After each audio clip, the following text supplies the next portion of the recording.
आदाब, जी सलाम डिजिटल देख रहे हैं आप। आपके साथ मैं हूं रम खान।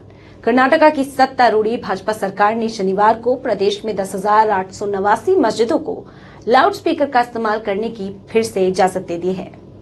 पुलिस विभाग ने राज्य सरकार के निर्देश पर इस संबंध में दिशा निर्देश के मुताबिक लाइसेंस भी जारी किए हैं। लाउडस्पीकर के इस्तेमाल के लिए मस्जिदों, मंदिरों और चर्चों से कुल 17,850 आवेदन जमा किए गए थे। इसके लिए 3,000 हिंदू मंदिरों और 1,400 चर्चों को भी लाउडस्पीकर के इस्तेमाल की इजाजत दे दी गई। सभी को ये लाइसेंस 2 साल की अवधि के लिए दिया गया। वाज़ेह हो कि इस साल की शुरुआत में कई हिंदू तंजीमों ने लाउडस्पीकर्स पर बैन लगाने की मांग करते हुए प्रदर्शन किया था।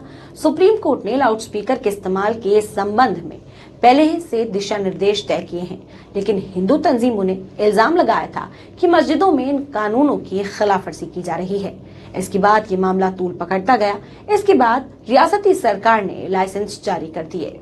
हिंदू तंजीमों ने सुबह 5 बजे से हिंदू देवी देवताओं के मंत्रों का जाप करने की अपील की थी। हिंदू तंजीमों ने कहा था कि मसाजिद में सुबह 5 बजे से लाउडस्पीकर का इस्तेमाल कर सुप्रीम कोर्ट के आदेशों का उल्लंघन किया जाता है, इसीलिए हम भी इसका उल्लंघन करेंगे।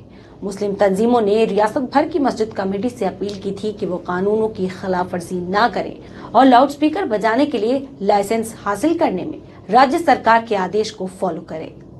सरकार के जरिए मस्जिदों, मंदिरों और गिरजाघरों में लाउडस्पीकर के इस्तेमाल के लिए भी दिशा निर्देश निर्धारित किए गए हैं। सुबह 6 बजे से रात 10 बजे तक लाउडस्पीकर के इस्तेमाल की इजाजत नहीं होगी।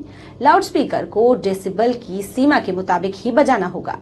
डेसिबल को कंट्रोल करने के लिए उपकरणों को अपनाना कंपलसरी कर दिया गया है।